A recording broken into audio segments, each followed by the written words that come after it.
Did you know that 52% of home sellers in the last year are the baby boomer generation? Baby boomers represent the single largest group of home sellers. And in fact, at 39%, they are also the largest group of home buyers. The fact of the matter is, baby boomers, they're on the move. As real estate professionals, if we want to do an exceptional job at serving this generation, we got to know what boomers want. We got to know how to communicate with them. We need to know what they're looking for.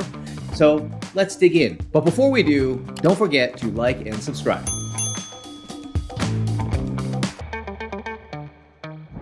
Hi, and welcome everybody to the Chris and Garry Show. I am Garry Kreth, and I am joined by Chris Scott, and we are here to talk about all things real estate. And I would say that we know a thing or two because we've been in the industry collectively for over 50 years. And here's the thing. We're going to be releasing new episodes every single Thursday, so be sure to like and subscribe so you'll know every time an episode comes out. And if you're really enjoying our conversation and want to learn more, head on over to thepaperlessagent.com or make sure you follow us on Instagram at thepaperlessagent. Now, Chris, you just shared some huge stats with us. I mean, this is breaking news. Let's really dig into this. Let's break this down. And let's talk about what does this mean to us as real estate agents and brokers, and how do we act on this?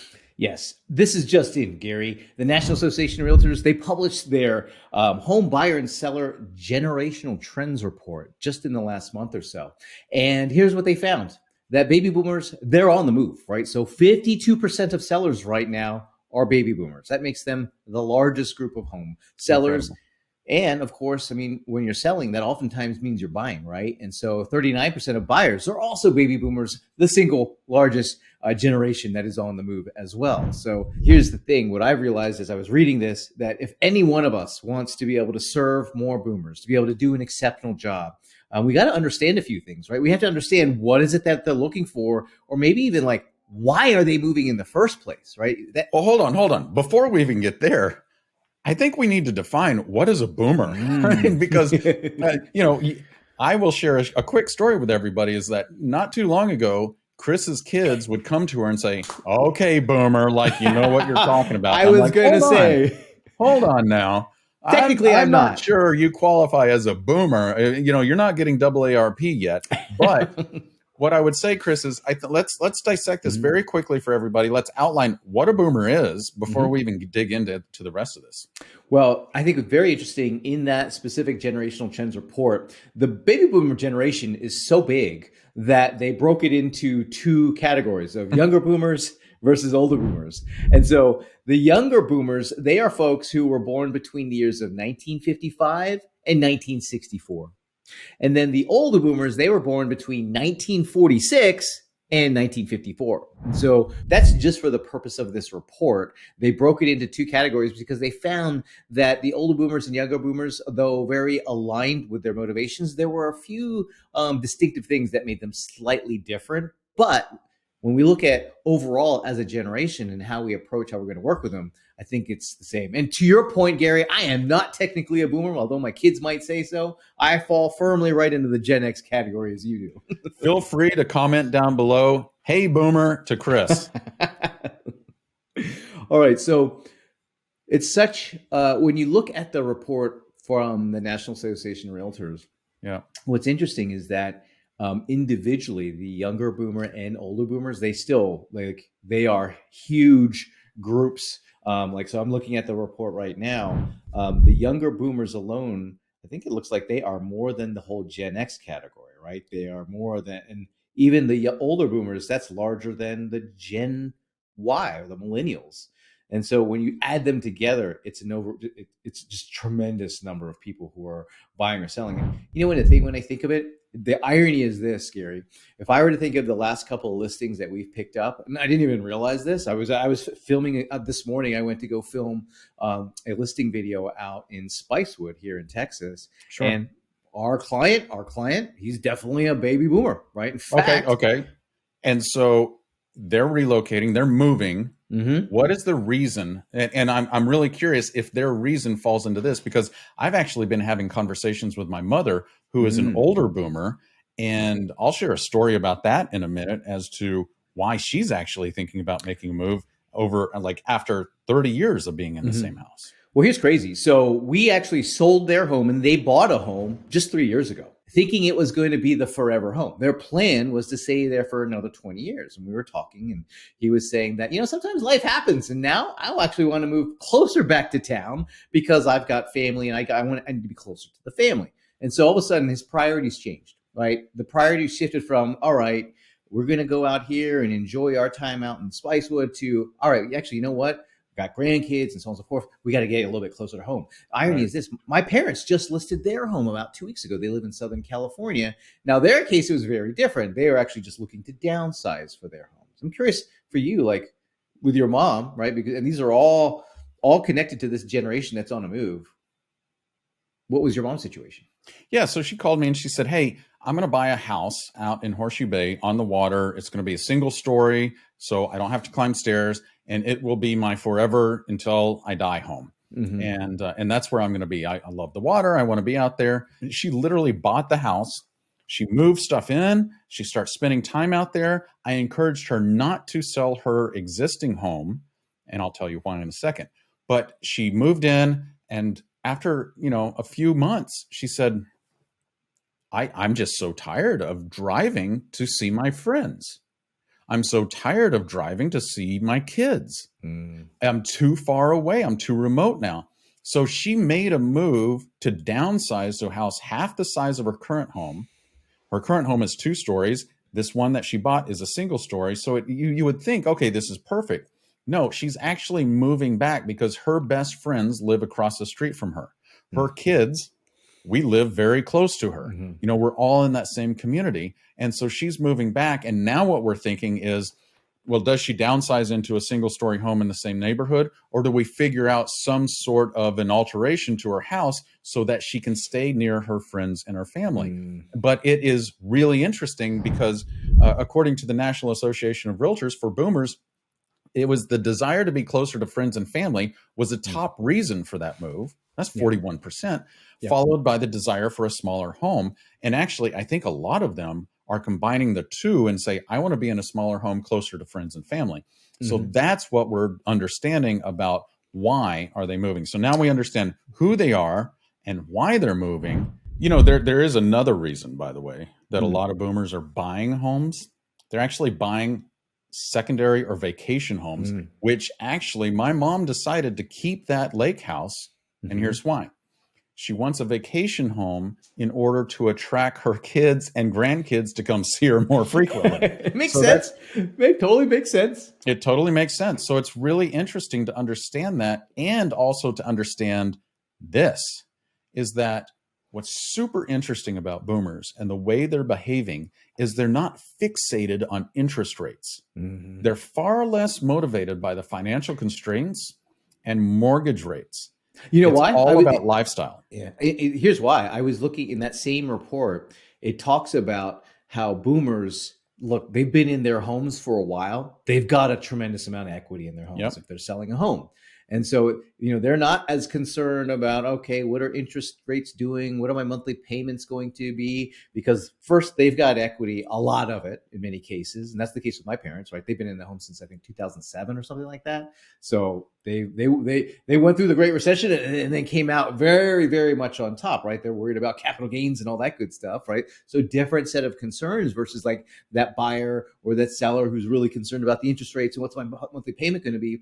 Here's another thing that I realized too, is that, boomers are far more concerned about lifestyle and prioritizing the lifestyle circumstances that they want. I mean, think about it. It totally makes sense. What's more important, monthly payment or being close to my grandkids? Like they will sacrifice a few bucks a month to get that. Plus, if you really think about when did these folks start buying real estate? And what were the interest rates when they first started buying? I mean, it could have been in the 70s and 80s when they first bought their first home, and interest rates were in double digits at that time. So they're not afraid of the current interest rate. 6%, that's nothing. It's like how my grandparents used to say, I used to have to go to school walking uphill both ways in the snow. That's what they say about interest rates. 6%, 7%. You guys, that ain't nothing. I remember when I financed my first home at 15%. It's so true. So So that's why when it comes to buying, that's how they're making their decisions, and that's why they're making their decisions. So we know who they are, why they're making their decisions. Chris, let's talk about how they're actually searching. How are they finding the Well, let's homes go that they back. want Let's to go buy? back for a second. Let's go back for Okay. a second. So thinking about this as a real estate professional, right? Mm-hmm. Knowing that their primary motivations for moving or for buying a home and making that move is what they want to be closer to friends and family. They might want a smaller home. They're retiring. They might want a second home or an investment home.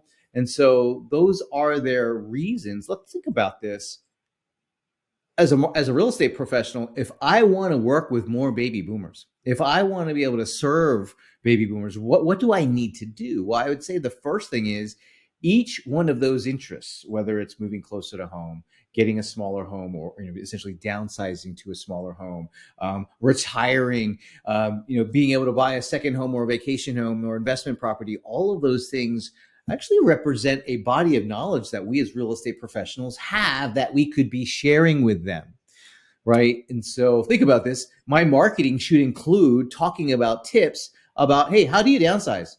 My marketing should probably include tips about second homes and vacation homes.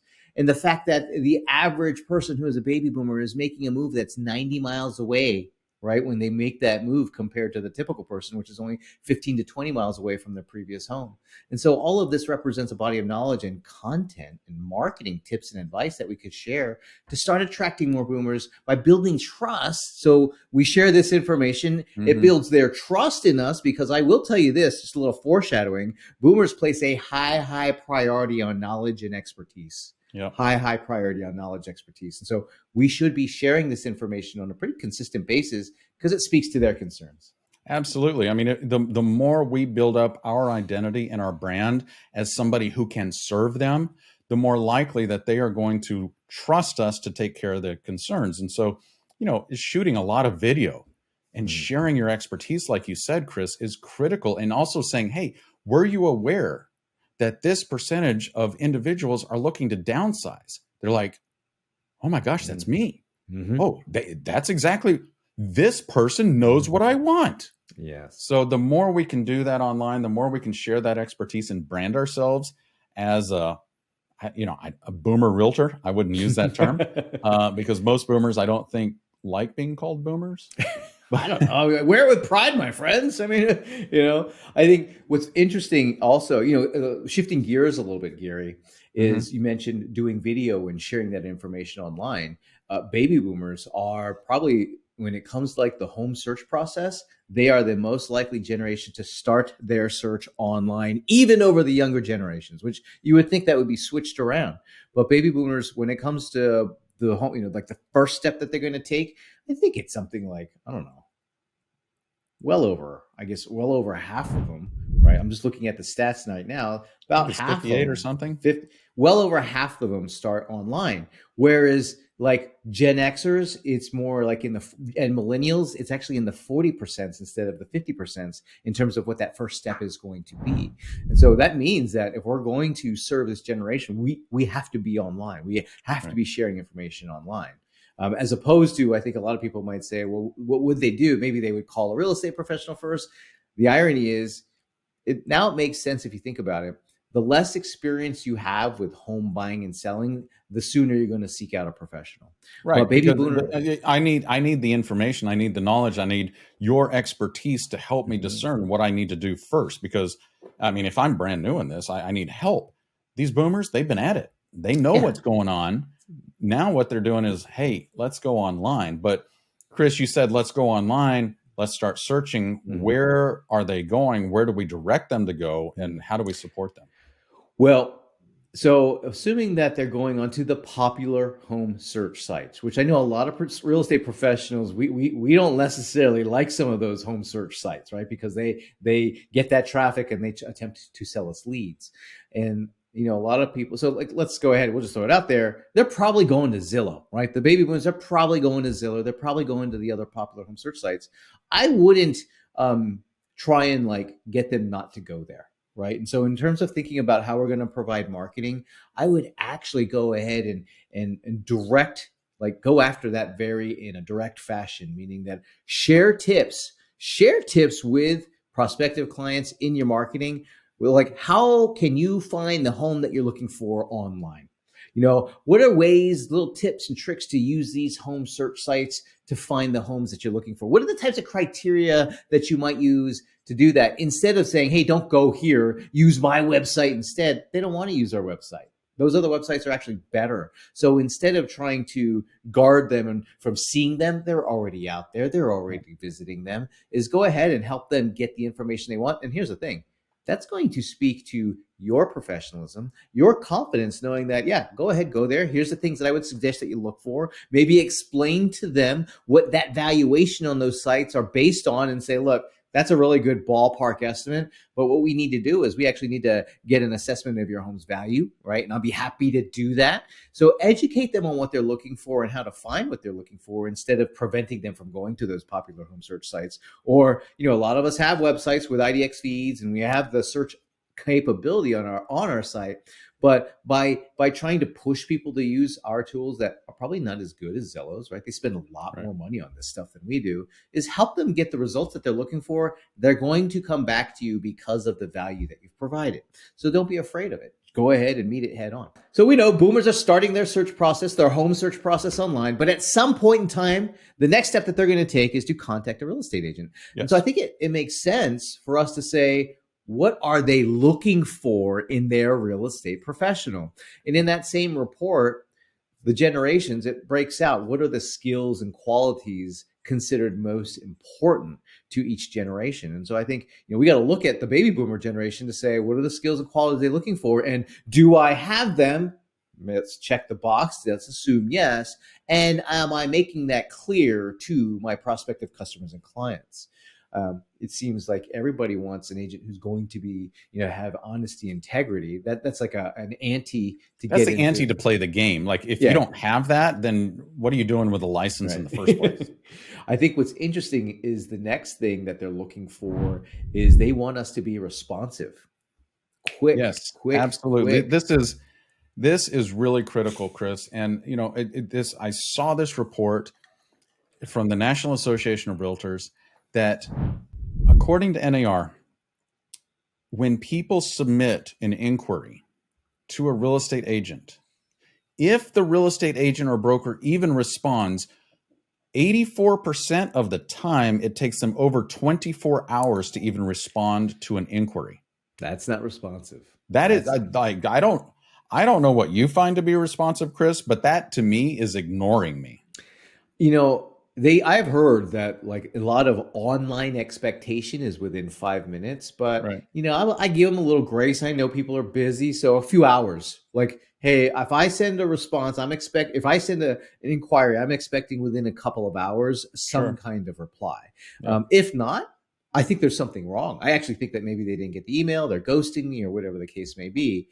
And so we've got to be responsive. I think a common tactic that happens, or a common situation that happens, is somebody might send a request for information and you realize, oh, I don't have that right off the hand. Let me go ahead and go do that homework and I'll get back to them. Not realizing it only takes you a day to get back to them. But here's the thing, they're sitting there, he must not be interested in working with me. Well, you know what happens, Chris? You know what they do? They go somewhere else. They go to the next person on the list and they write you off because, and then when you do respond, but the second or third person responded much quicker than you did, you're out of the game. Yeah. Like you lost. The easy way to curb it is when you get that response as quickly as you can and say, hey, I got your request. I'm going to go ahead and work on your response. It might take me a day because of the nature of the information I want to be able to pull together for you. Now, that's responsiveness. You're replying quickly and then setting the expectation of when the next communication will take place. And then you have to make sure you make that happen, right? And that's part of that responsiveness. I find that what's interesting about boomers is they place a very high priority on knowledge of the purchase process as well as knowledge of the real estate market.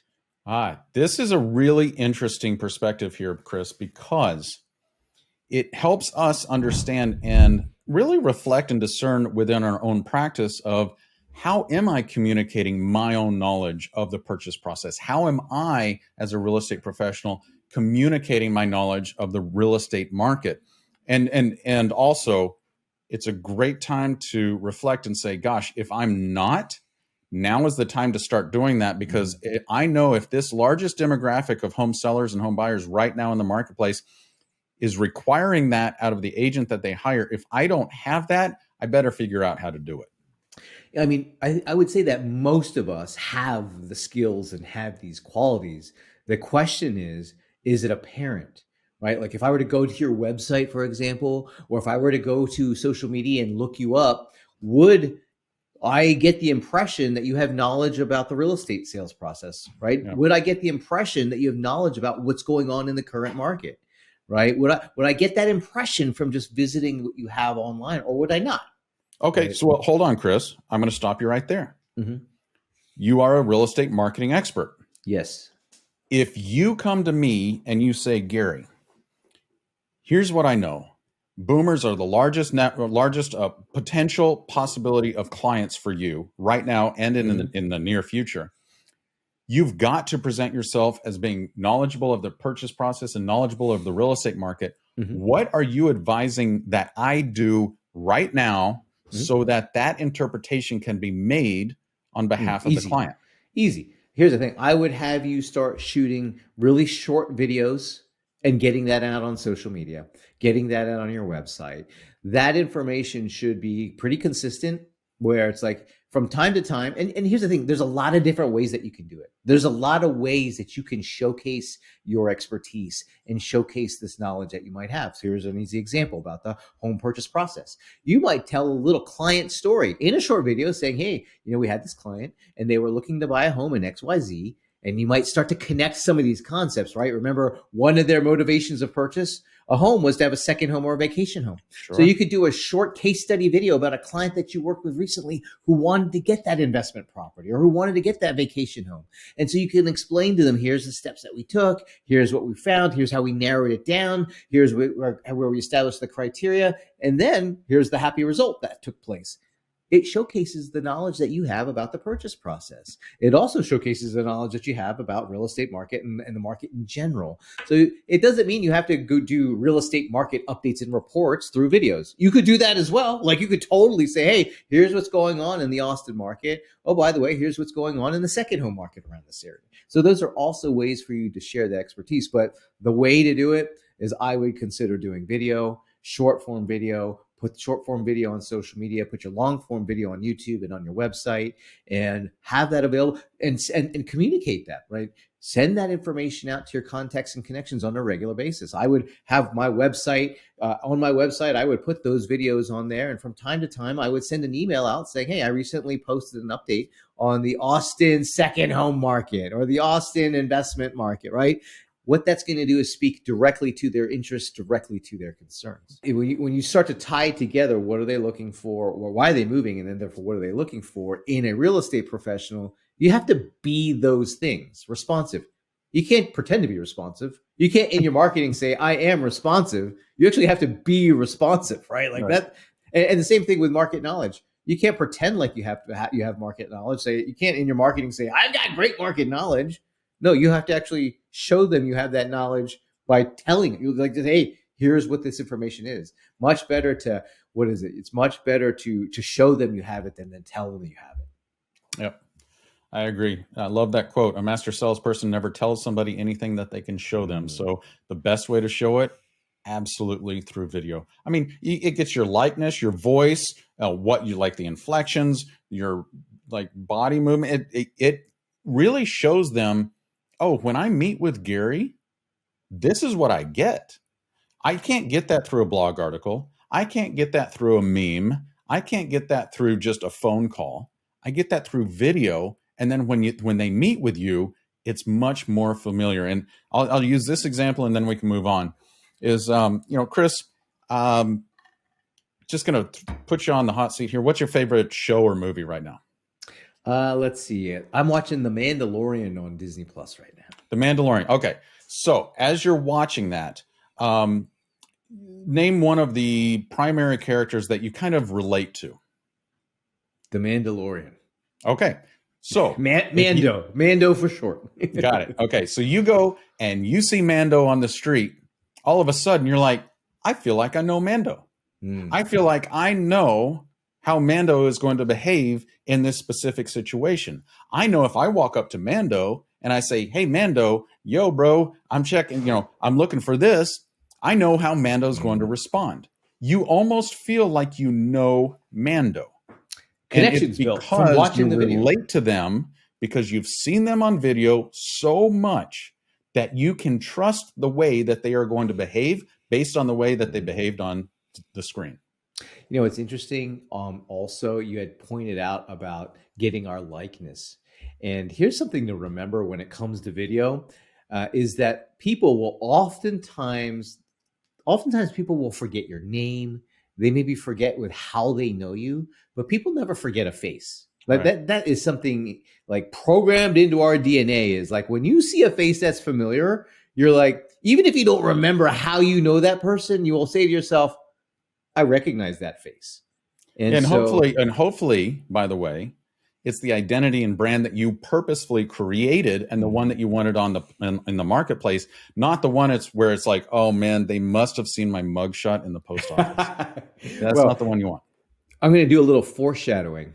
It would Okay. it would appear, when we start to examine, how like how do baby boomers find their real estate professional, or are they working with one who put them in their home previously? We're going to find it would appear that they are less loyal than previous generations. But what I would say is that there's probably been a long time from the time that we were communicating with them on a regular basis, from the time that between transactions. So that is why doing video and getting, your face in front of them on a regular basis, they won't forget your name. They won't forget your face. They may forget your name, but if they see you in video, they're going to see your face. They're going to recognize you, and they'll say, "Oh, that's Garry. Oh, that's Chris." Right. So we need that recognition taking place. All the more reason to be doing video, of course.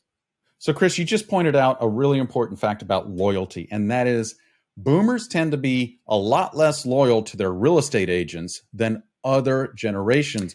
And this, by the way, this is not an attack on boomers and their loyalty at all. And no, in it fact, just appears that way. I would actually say it's the agent's fault. I would say it's our fault. Right? Well, I absolutely take full responsibility for any boomer that I have ever served in the past that did not hire me to list their home and help them move. And here's why.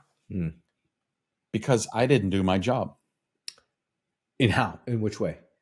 Because I didn't stay in touch with them consistently. I didn't build my brand online consistently. I didn't communicate my value consistently over time. These boomers, they're not buying and selling houses like younger generations every 2 to 4 years. These boomers have been in their homes for quite a while. At least a decade. At least a decade, if not longer. At least a decade. So, wow, if I haven't been staying in touch with them, maybe somebody else has. If I haven't been in touch with them, maybe they're online and they're searching and they see a house and they're like, oh, let's contact that realtor because we don't have any other realtors that we can trust. This is by the way, Garry, this is a great opportunity for everybody who, knowing that, all right, most agents probably have fallen out of touch with anybody that they sold a home 10, 15, 20 years ago. That's my opportunity. It's open market right there. It is open market. I can go in. This says that if other agents have not done a good job and their duty of staying in touch with their boomer clients, now I can go in, swoop in, offer the value, and take them as my own. Yes. I mean, that's what we call acquiring market share. And here's the thing. I forget what the quote is. All's fair in love and war, or something like that. That's the quote. And that's definitely the case. So I think it's very important for us to recognize that, going back to that video point, but then just staying in touch. I mean, you think about it, how long, 10 years, which is actually probably on the shorter end in terms of how long they've been in their home. How many people do you stay in touch with for 10 years, right? Well, I mean, to a point, my mom has been in her house since 1996. That's a long time. Yeah, I mean, the fact is, the person that put him in the home may no longer be in the business. Yep. Right. That's another sort of side to it. It's not that boomers aren't loyal; is that the person who put him in the home may no longer be in the business, or they've fallen out of touch. Here's another aspect. It's not that baby boomers are less loyal. Did you know that on average that they're moving 90 miles away from their residence? 90 miles. Now, to put that into perspective, right? The average person is moving like 15 miles away from the home that they're selling, right? So they sell their home and they're moving around 15 miles away. The baby boomer generation is selling their home and then moving a full 90 miles away. That's a very big lifestyle change. That's a big geographic change. And maybe that they don't think that you can help them. I mean, like, oh, well, you're an Austin person. I'm actually moving out to Dripping Springs, or even further. I'm moving way out there to Fredericksburg. I need to work with somebody from Fredericksburg. Yeah.